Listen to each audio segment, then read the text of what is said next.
아프리카 롱가이라고 하는 마을에서 있었던 간증입니다.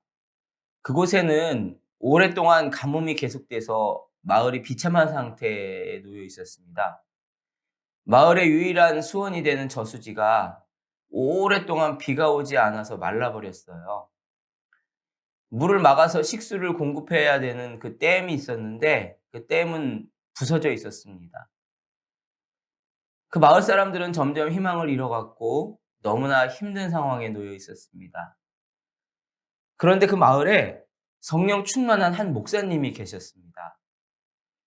그분은 하나님의 말씀을 믿었고 힘든 상황 속에서도 늘 성령의 인도하심을 구했습니다. 속히 비가 와서 이 어려움을 해결해 주시기를 간절히 기도하고 있었습니다. 어느 날 목사님께서 기도하시는데 하나님께서 감동을 주신 거예요.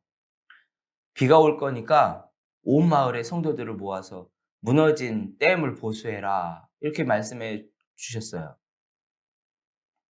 응답은 너무너무 감사한데 막상 그렇게 실행하기엔 참 무모해 보였습니다. 비가 오지 않은 지 너무 오래됐거든요.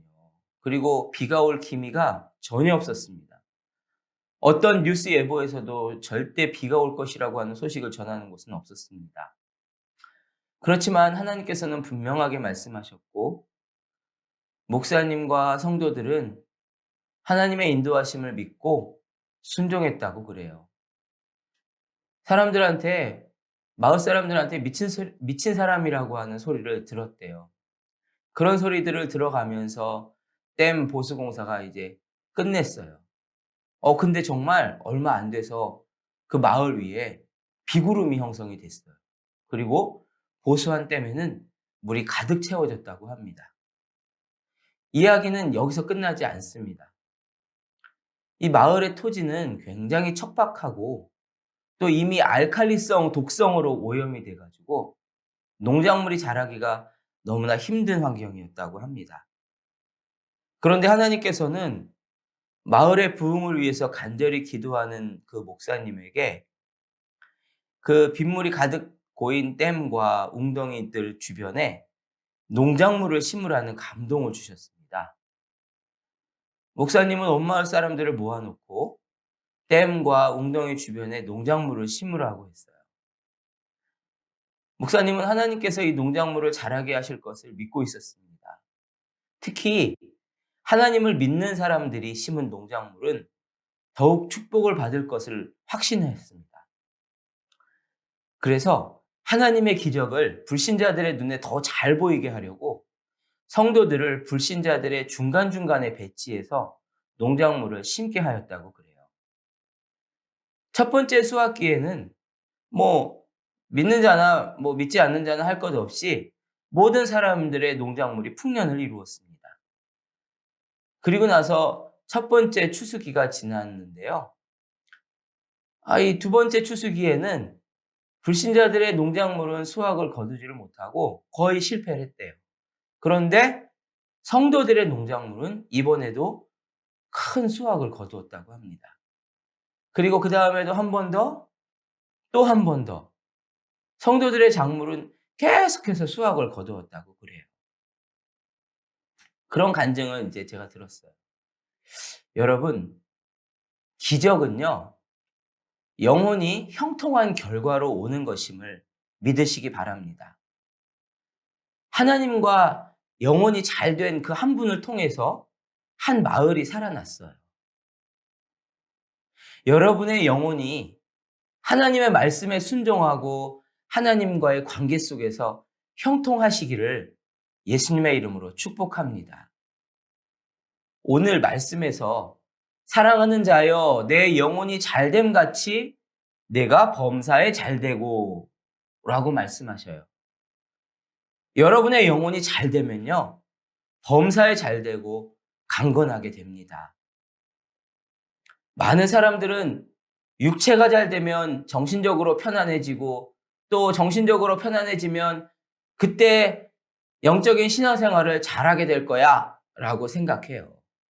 그래서 먼저 육체의 형통을 추구합니다. 돈을 많이 벌고 그래서 좋은 집과 좋은 차를 사고 필요한 것들을 갖추려고 합니다. 건강에 극도로 신경을 써요.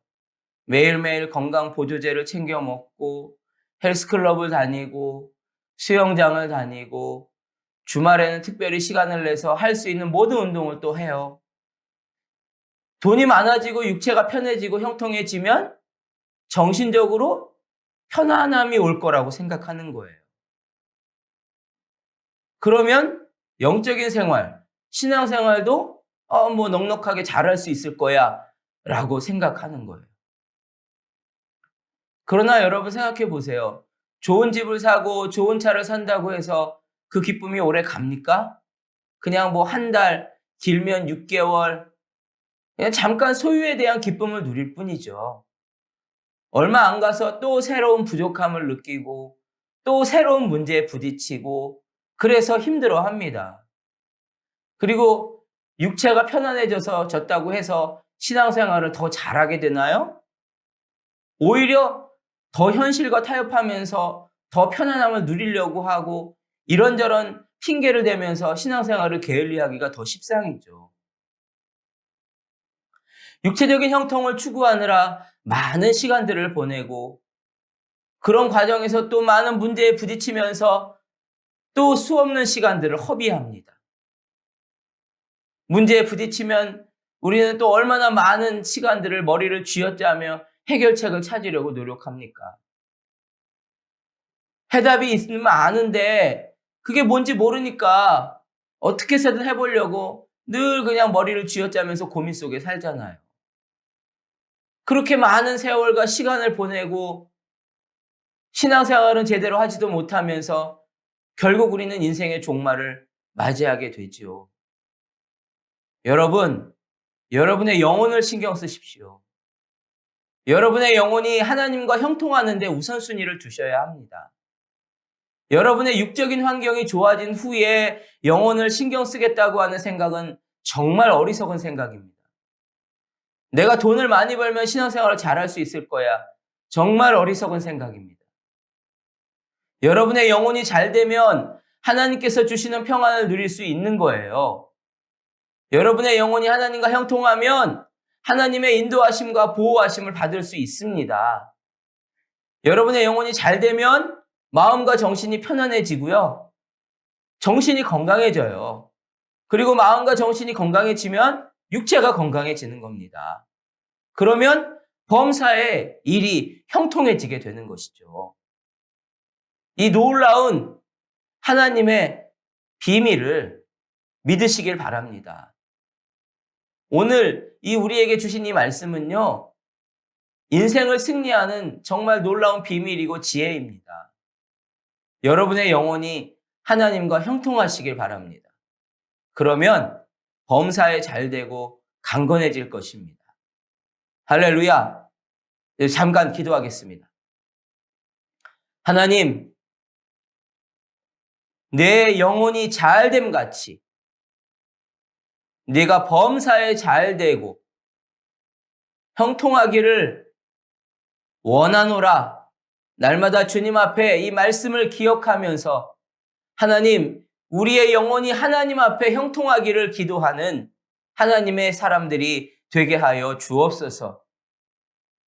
물이 위에서 아래로 흐르는 것처럼 하나님의 은혜를 받아야 삽니다. 하나님의 은혜 가운데 우리의 영혼이 형통해졌을 때에 우리의 정신이 건강해지고 우리의 정신이 건강해졌을 때 우리의 육체가 건강해지고 우리의 육체가 건강해지면 우리의 범사에 형통하게 됩니다. 범사에 잘 될 것입니다. 하나님, 오늘 주님 앞에 나온 모든 새벽 예배자들을 축복하여 주셔서 영혼이 잘 되게 하시고 정신이 잘 되게 하시고 육체가 잘 되게 하시고 범사에 형통하며 잘 되는 예배자들이 되게 하여 주옵소서. 예수님의 이름으로 감사하며 기도하옵나이다. 아멘.